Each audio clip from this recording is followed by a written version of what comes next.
I thank everyone for coming. We're really excited to have Ryan here with us tonight. Ryan is a great writer on the he's been writing about the economy and the future of the economy for several years now, and we're really excited about some of his recent articles. Ryan is a senior editor and columnist at The Economist and the author of The Wealth of Humans. And we are really excited to have him with us today.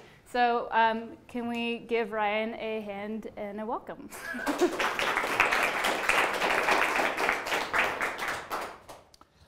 Thank you.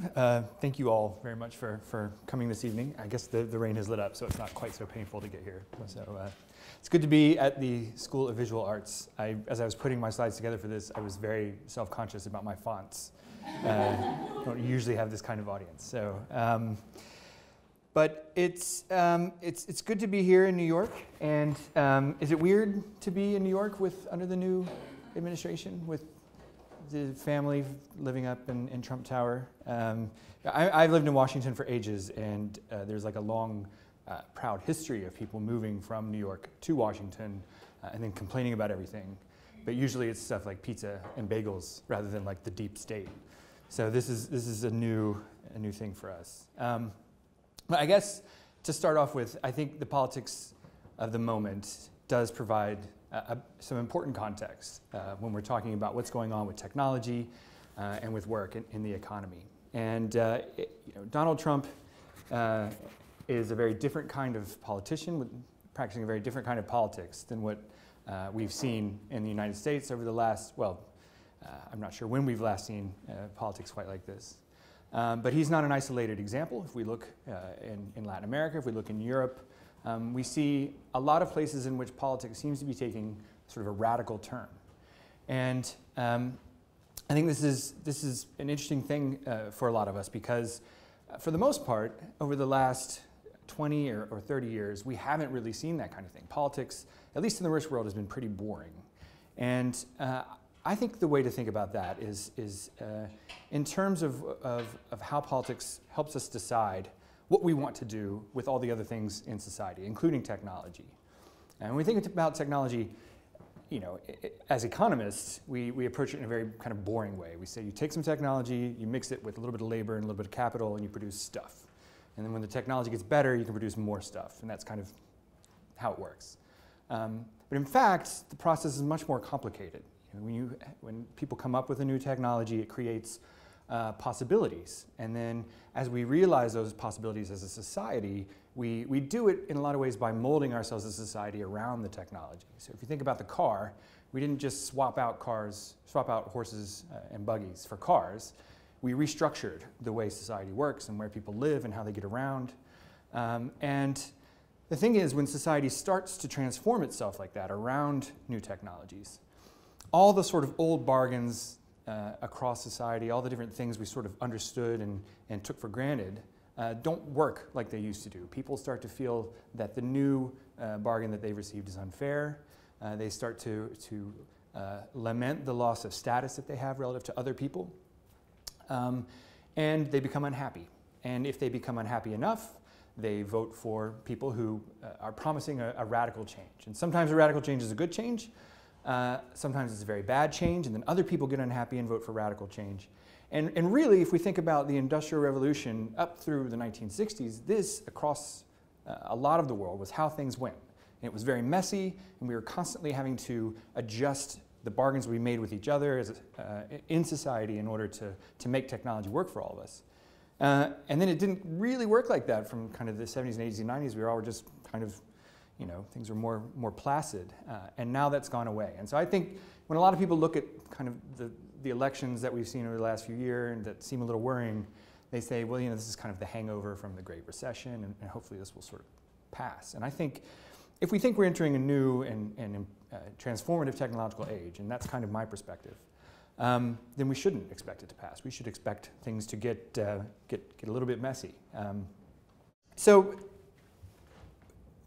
I keep saying technology. When I say technology, what do I mean? And a lot of the discussion in the popular press now about what's going on with employment focuses on robots. Are robots taking our jobs? Are they going to be displacing lots of people in all sorts of settings. And robots are part of what's going on, but only one small part.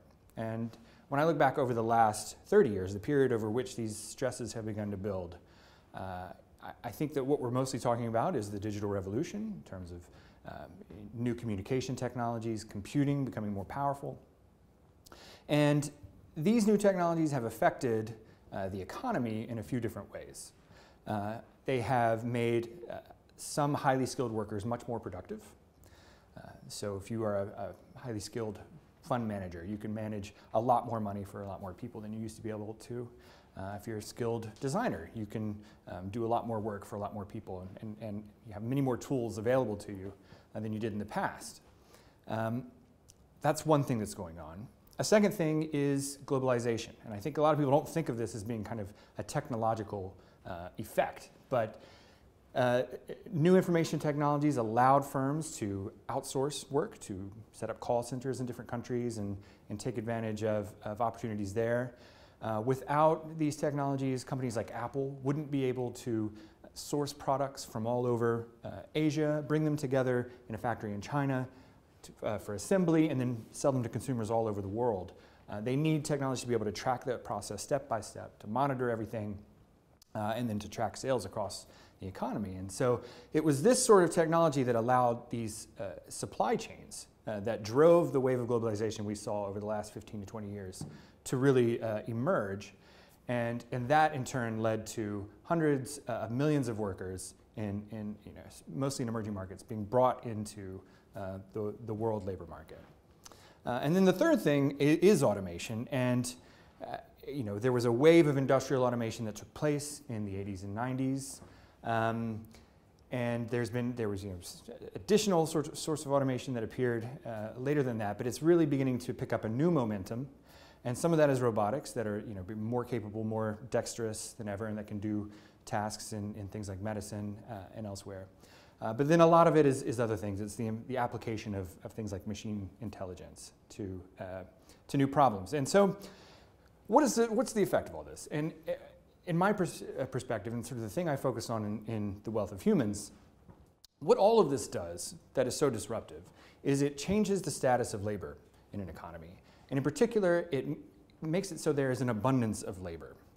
And what does that mean? Well, it means, for one thing, that there are a lot of workers out there competing for work.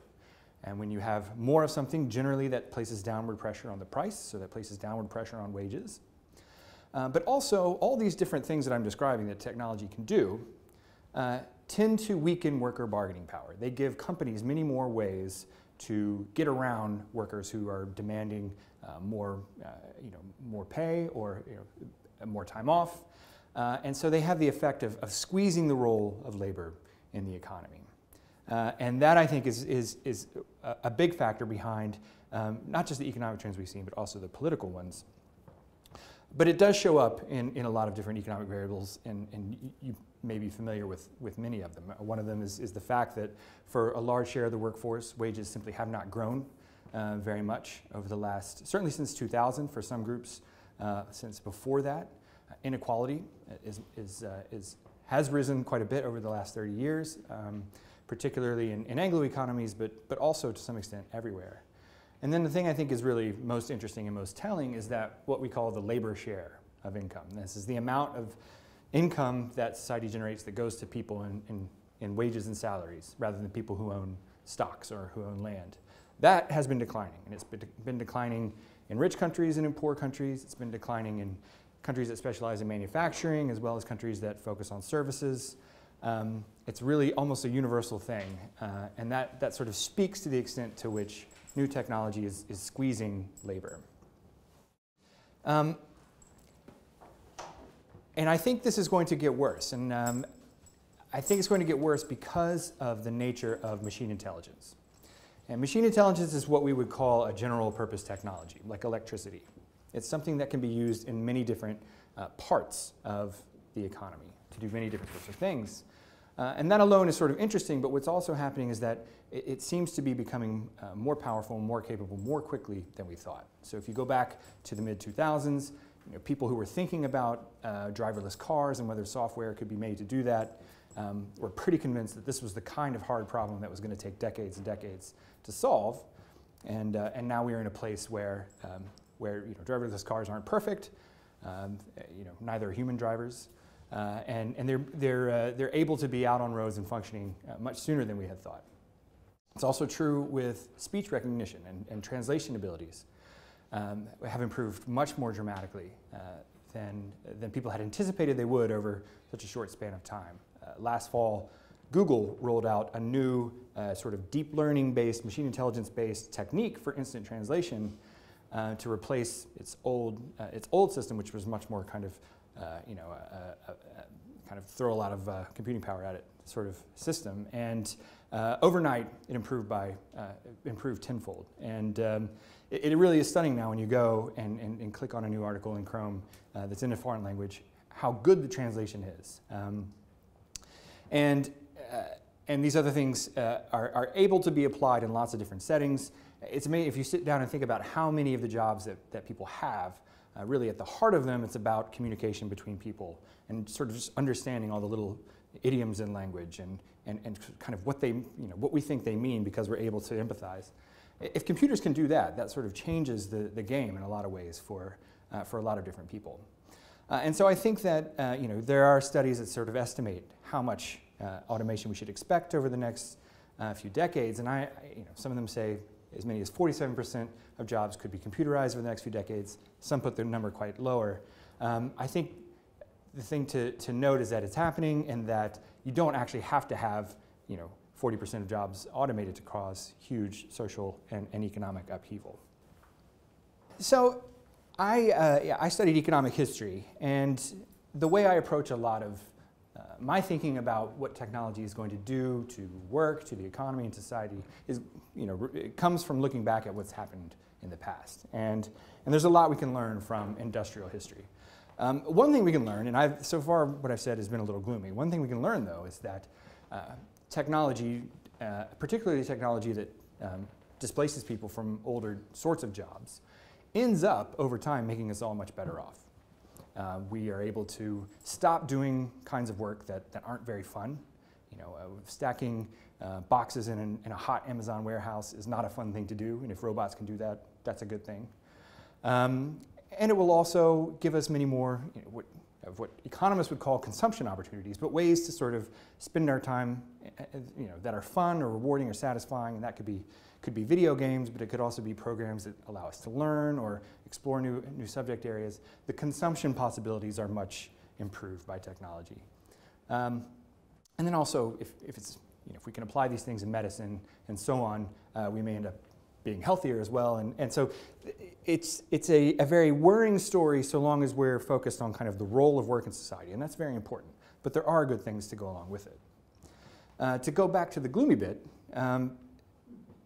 I think the attitude that a lot of people have, and I think people in Silicon Valley are often most guilty of this, is that sure, technology causes displacement, it causes creative destruction, but it also creates new opportunities, and things sort of all work out in the end. And technology solves whatever problem it creates. And this is a picture, this is a lithograph, I think, of the Luddites. And the Luddites were craft workers, craft textile workers in Britain in the early 19th century who were going to be replaced, and eventually who were replaced by powered looms, powered equipment. And their response was to do this, to go into the plants and to take a sledgehammer to the equipment in an effort to save their jobs. And there is no happy ending for the Luddites. We sort of laugh at them and think, weren't they silly to try to resist technology? But actually, their skills became devalued. And in their lifetimes, they didn't see new economic opportunities arising. And so that's another lesson from the Industrial Revolution, is that people will lose out. And the new opportunities that arise often take quite a long time to appear. And then the Industrial Revolution teaches us a little bit about what maybe we can do to try to make this process of change less difficult, or to solve some of the problems that it creates.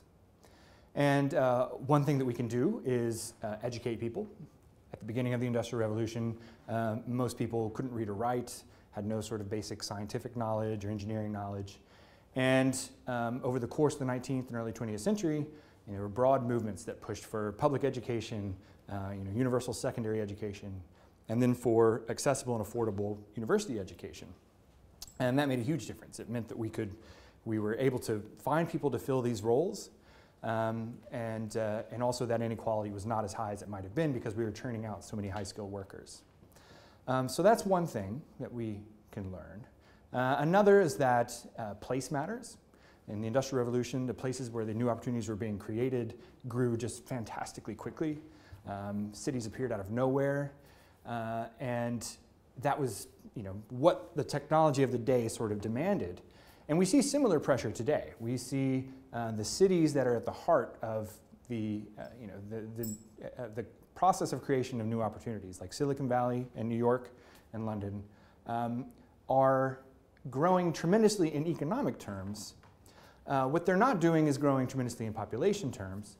That is largely because in the 19th century when a city grew, we just threw up new slums, new apartment buildings.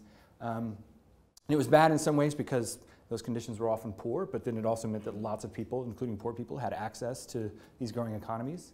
And now we don't really do that. We make our most prosperous places, our most productive places, unaffordable for a lot of less skilled workers. And so that's a worrying thing. And then the other way that we adjusted was in changing our social safety net, changing what it meant to work and sort of lowering the stakes of work so that it wasn't the case that when you were in work, you had to take the risk of losing an arm while you were completing your plow or whatever. And that if you then lost your job for whatever reason, you didn't starve to death because there was a social safety net there to support you. And that process was critical to making these technologies work and generate benefits for the broad mass of society. And I think we're going to need to do quite a lot of that. Again, now, I think the tricky part is that it's much harder in some ways. With education, for instance, it's much easier to go from a situation where 10% of the population has what you might think of as a secondary education to 70 or 80% than it is to go from 90% of working age people having a secondary education, which is where we are now, roughly, to 99%. And even if you can do that, it doesn't get you nearly as much of a benefit as the initial rise did. And even with university education, that's true. And I think it's interesting if you look at the data that the premium that graduates earn now has sort of stopped growing. It's still growing for people with advanced degrees, but not for just bachelor's degrees. And also wage stagnation since 2000 has extended upward to people with college degrees. So I think that the idea that we might educate ourselves out of this mess is not quite right. There are, potentially we could solve the geography problem and make our cities more accessible. Potentially we can come up with ways where that's not necessary by making workplaces more accessible over distances. And certainly there's a lot of effort to try to do that through different workplace communication tools. Virtual reality is an interesting thing to think about in that context. Maybe it would just be not nearly as important to be in New York if you can essentially attend meetings while living somewhere on the other side of the world. And then also there is the social safety net aspect that is going to have to change. But I'll get to that in a moment. But I think when we think about all the new possibilities that are being created, and there are a lot of new possibilities, we have to sort of think about what we want our work life to be like, what roles we want people to fill, what it means to have a quality job and not just any job. And I think there are some encouraging things if you look at the kinds of work now that seem to be relatively immune from technological automation. They tend to be rewarding high-quality jobs. I think there will continue to be a role for people who are on the frontier of technology, figuring out how to make these things work for people, how to allow people to use them well. And that's interesting knowledge-based work. I think we see that people do well in all sorts of professions when they're in roles that require the building of a lot of relationships with individuals. That the role of a lawyer who just does sort of basic transactional law is very much threatened. But a lawyer who builds relationships with clients and can help them answer bigger strategic questions about what they're trying to accomplish and why is safe. And law maybe is not the most sort of socially exciting example there, but I think in a lot of different roles, relationships will continue to matter. And then we sort of joke about it, but I think the artisanal economy is important and will continue to be more and more important. People value some things simply because they were produced by a human and not by a machine. That's intrinsic to the value of it. And it's not just kind of, artisanal chocolate bars or avocado ice cream or whatever. It's, I like the example, I'm from Raleigh in North Carolina, which North Carolina used to be mostly an agricultural state. Now the Research Triangle has kind of a nice tech economy there, and as it's grown up and gotten richer, the tastes that people have in local restaurants have sort of become more sophisticated. And so a lot of the farmers around Raleigh, who used to kind of produce industrial, agricultural goods, have now started to specialize in we're going to do it organic, we're going to do it in a very sort of handcrafted way and sell it to top restaurants. And it's more fun for them. They earn more money, and it creates these nice products on the table for people eating dinner in Raleigh. So those things are all, if we sort of try to imagine the nice way this all works out, that's a key part of it. But I also think there are lots of decisions that society has to make to get back to the point that society bends around these new technologies and reshapes itself around these new technologies. We have to figure out what we want a job to look like. We have to figure out how easy we want it to be for someone to leave work for a period of time, either to care for someone in their family or to go back to school. We have to figure out what we want to do with education. Do we want to continue to double down on the system that we have, or do we want to encourage accreditation of online universities so these things are more accessible? We have to figure out how much redistribution we want to do. If we were able to do a lot more redistribution through a universal basic income, that might open many new opportunities for different kinds of work, sort of what I call a semi-professional work, where you are doing something that can't earn you enough money to support yourself. But since you're earning a basic income, you don't have to support yourself. You just have to sort of cover your costs. And so you can have a small business where you cover your costs, people sort of enjoy what you've got. You couldn't live off of it, but you don't have to. Or you can sell crafts. You can live off of it. You couldn't live off of it, but you don't have to because you've got this universal basic income. And so I think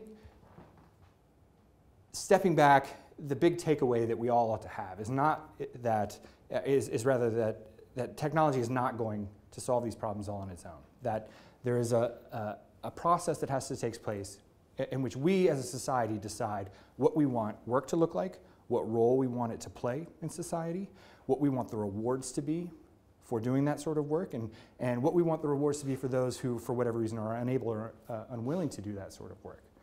And I guess to close, I would just say that this can be a very messy process, and there's no getting around the fact that that sort of interesting political era from the late 18th century to the 1960s was a very rocky one and a very nasty one in some ways.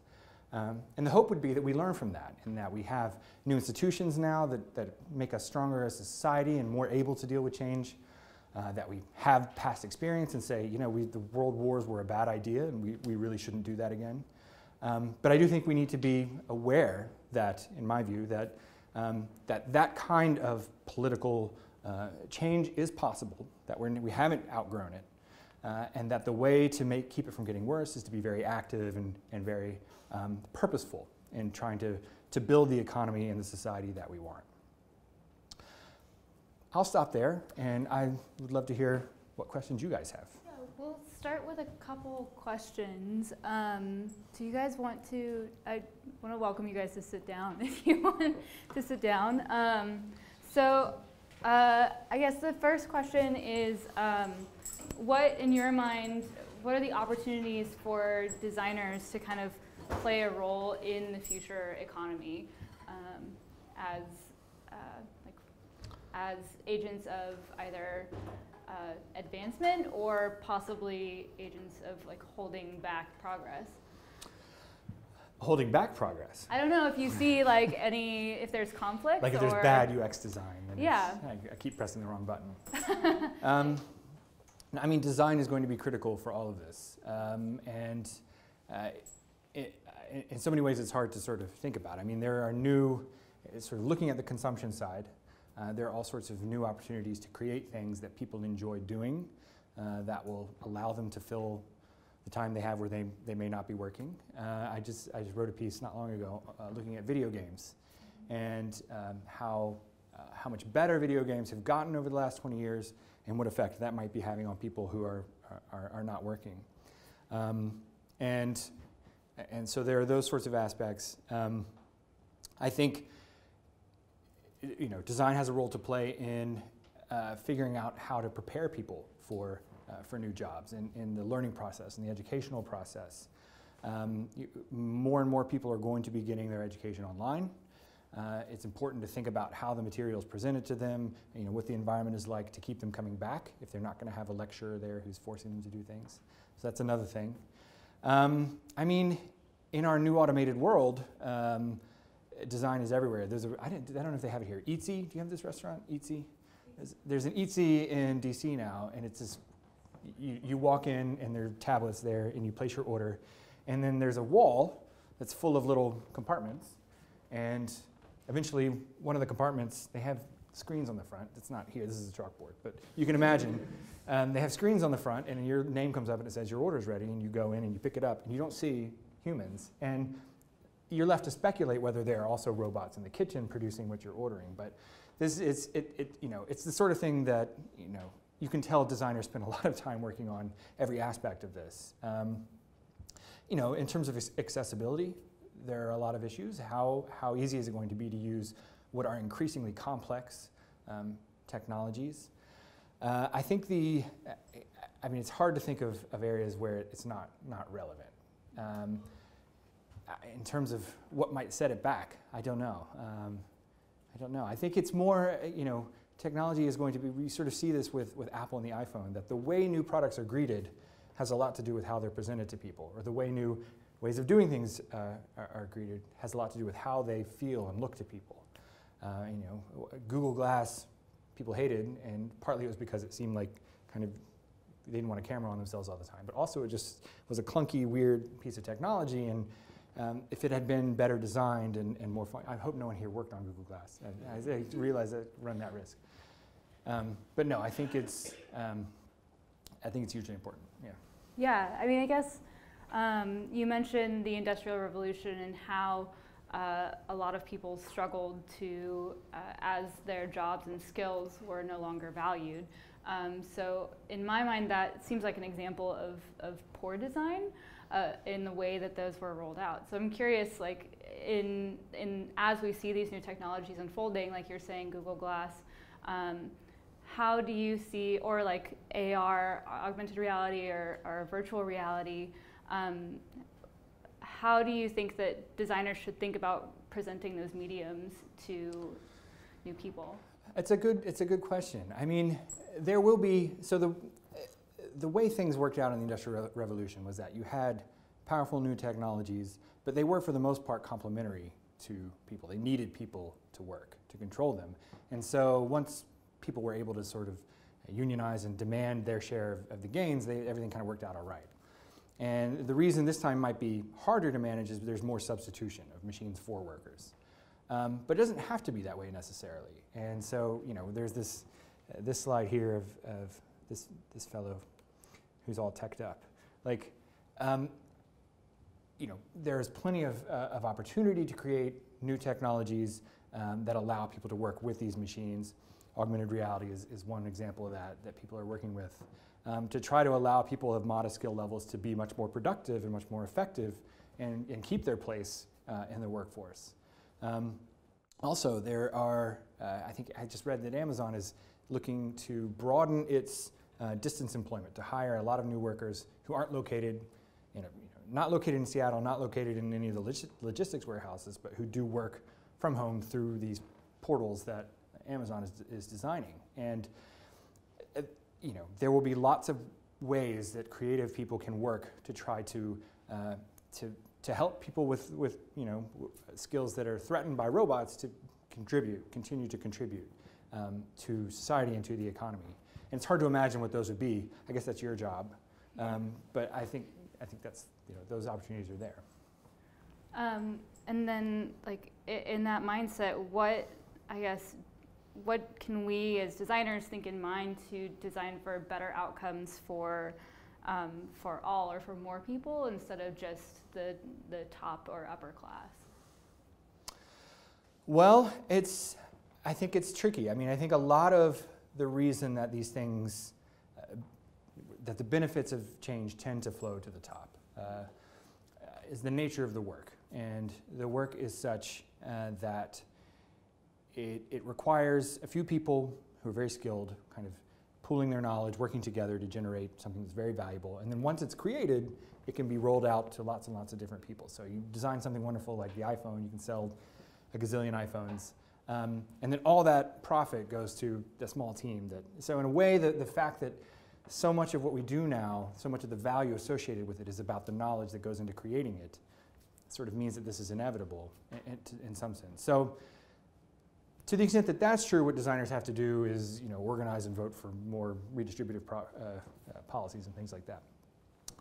But I don't think that's it. I mean, I think there is room for people who are working in these areas to sort of consciously try to develop products that are going to enhance the bargaining power of individual workers. If you think about something like Uber, that's a company where a co-op model might easily have worked rather than kind of the top-down model. And there was room for someone to create the engineering platform, but also the design that's involved to have a system where people could very easily buy into it on their own. The drivers could buy into it on their own and join together to make the company rather than having it all be controlled by Travis and his bunch. So, I think there are opportunities for people to be conscious of those things. I don't know. I suspect the pressure I don't work in the field, but I suspect the pressure is quite often to be, very profit-minded and cold-blooded. But it doesn't have to be like that. So. Yeah. I mean, I think there's a lot of people, at least in this program, that are thinking on a societal level too. That's good. And kind of how we can make positive impacts as well as obviously bottom-line impacts. But I guess the other thing I'd say is that I think it's inevitable that most people will be doing less work, and to some extent that's simply true because of demographics, right? There are a lot more people retiring, having long periods of retirement. It may also be true because of these workplace changes. But the upshot is that you have a lot of people who are not in work but who have a lot of spare time. And if we can find ways to help those people contribute in a way that's good for them and good for society, that would be a great thing. And this is already something that a lot of people are trying to do with people who are in retirement, to try to find clever ways to get them to work together in community groups or contribute through volunteering. But for technology and design, there are roles there to build online communities or to find ways in which they can contribute to projects that may not earn a big profit but are helpful to some people. And sort of just trying to find ways to use these underutilized resources would be important, I think. Can we give Ryan a round of applause?